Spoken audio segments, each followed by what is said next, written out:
Good morning guys, bali today igagana natin si Wiley. Bali antok na antok ba siya dahil puyat siya sa kalalaro kasi ang hilig niya maglaro kasi kuting ko lang siya. Yan, medyo masigla na siya. Yan, pagigising na talaga niyan eh. Yan, kita niyo, laro agad ang inatupag niya. Napakakulit talaga niya si Wiley. Kaya yan, binalibag-balibag niya na yung laruan niya. Yan, hiniga na niya. Yan, hindi siya talaga mapakali. Ganyan talaga kalikot yan, energetic yung pusang yan. Yan, si Whitey. Hindi talaga siya mapakali. Yan, tapos kasabay ng paglalaro, kakain din. Ganyan ang gawa niya. Yan, hindi niya talaga tinitigilan. Yan, sige, tanang. Yan, maghapon siyang ganyan. Kaya kaya ng pinaka-exercise niya. Yan, nilalaro niya yung sarili niya eh. Yan, hinahabol niya yung bola.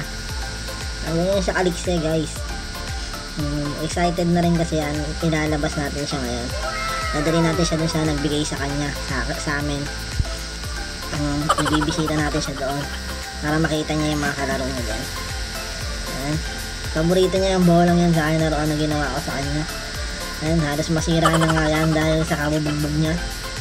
Ayan, balik ngayon paliliguan na muna natin siya bago tayo umalis. Ayan.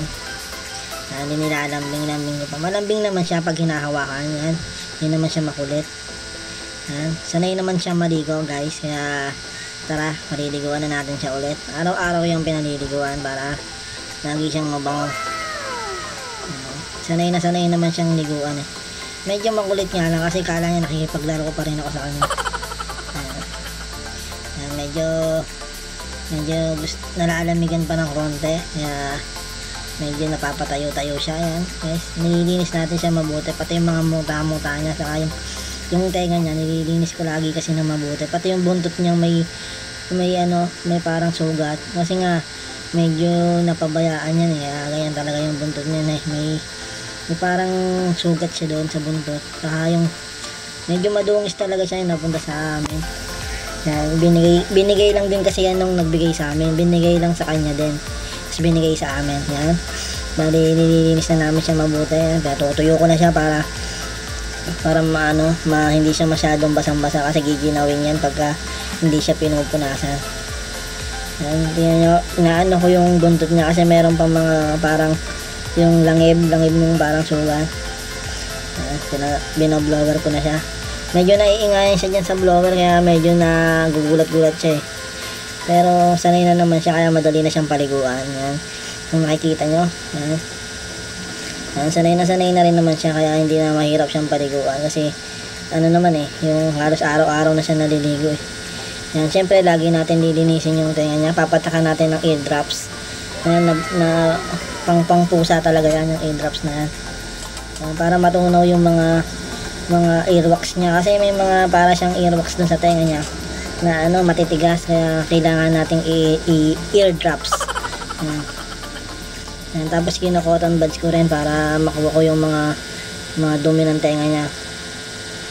Kasi para hindi siya, kasi pag hindi nililinis yan baka mag-cause ng kasi yun eh, ng sugat, then mamamaho yun. Kaya kailangan natin lilinisan natin yung mga alaga din natin para maiwasan din yung pagkakaroon nila ng mga sakit-sakit.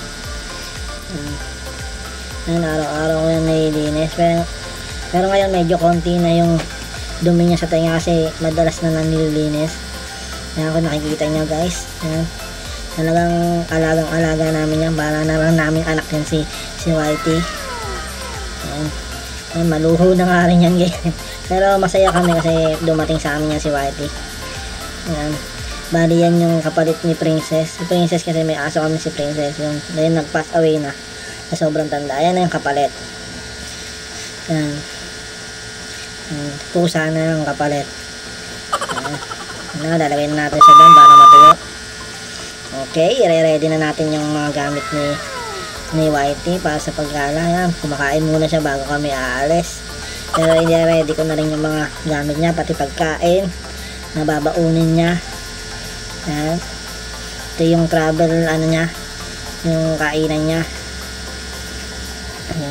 Igagala natin siya kasi ngayon ipapakita natin doon sa nagbigay sa amin kung kamusta na siya kasi gusto nilang makita rin kung okay na yung mga sugat na dahil binigay lang din naman sa kanila yon, tapos binigay sa amin.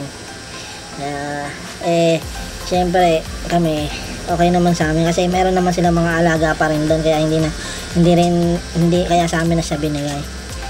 Yan, bali inadapt na namin siya. Yan, niready ko na yung gamit niya. Yan, tinatawag niya na yung mami niya. Nasa loob kasi na CR yung mami niya. Yan, ready na siya sa mama. Yan, excited na siya, alam niya na kasing aalis. Yan, kaya nakatingin sa akin. Hihintayin niya kunin ko na siya. Kukuha tayo ng tissue para if emergency madumi siya, malilinis natin agad. Yan, bali open na natin yung bag para ilagay na natin si Whitey. Bali yung bag na yan kay Luna yan, saka sa pusa ng kapatid ko. Bali hinihiram-hiram ko lang kasi para mailabas natin si Whitey. Pero kay Luna yan, sa pusa niya yan. Bali malaki na naman yung pusa niya, kaya hiniram ko muna yung bag. Yan, para maigala natin. Yan, sanay na naman siya dyan sa loob dahil ilang beses ko na rin siya na inilabas. Yan, hindi nakaupo lang siya dyan sa loob. Yan, sanay na rin siya kasing lumabas. Yan, sinasama na namin siya kasi makulit dyan eh.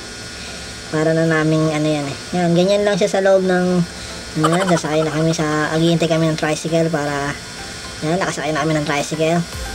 Yan, papunta na kami doon sa bahay nila sir, para dalhin namin dyan si Whitey at makita na nila yung kung ano ng stage ni Whitey ngayon. Yan, napunta na kami sa kanila. Medyo marami iskinita kasi nadadaanan.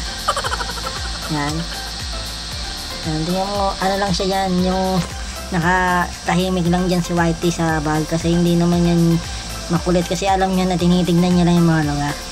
Yan, kalaro niya sila sila Chichi. Yan, yung aso nila sir, yung mga yan, kalaro niya yan si Chichi. Bali hindi naman siya takot dyan sa mga kasi yung pagkakuha namin, kalaro niya naman talaga yan. Kaya sanay na siya. Yan, dito siya nangulit kasi nilalaro na siya nila sir. Kasi napakakulit talaga niya ni Whitey, wala talagang tigil yan. Kasi kuting pa siya hindi pa, pero siguro pagka lumaki-laki na siya, hindi na siya maging kakulit. Ngayon kasi kuting pa siya, kaya medyo makulit talaga siya. Yan, bali pinakita namin sa kanila si Whitey. Yan, nakita nila medyo okay na yung ni Whitey. Yan, malinis na rin, saka masigla na, hindi katulad nung una na barang madungis na tuwan-tuwa yung anak ni sir dahil nakita niya na ulit si Whitey at namimiss daw niya. Lagi nagchat sa amin para makita si Whitey. Yan, dinagyan niya para ng mga pagkain papunta doon sa pagkainan niya. Nilalaro niya kasi anak ni sir. Yan, natutuwa siya kay Whitey kasi mabait si Whitey eh. Saka nakikipaglaro talaga yan si Whitey kasi kuting pa talaga yan, kaya mahilig pang makipaglaro.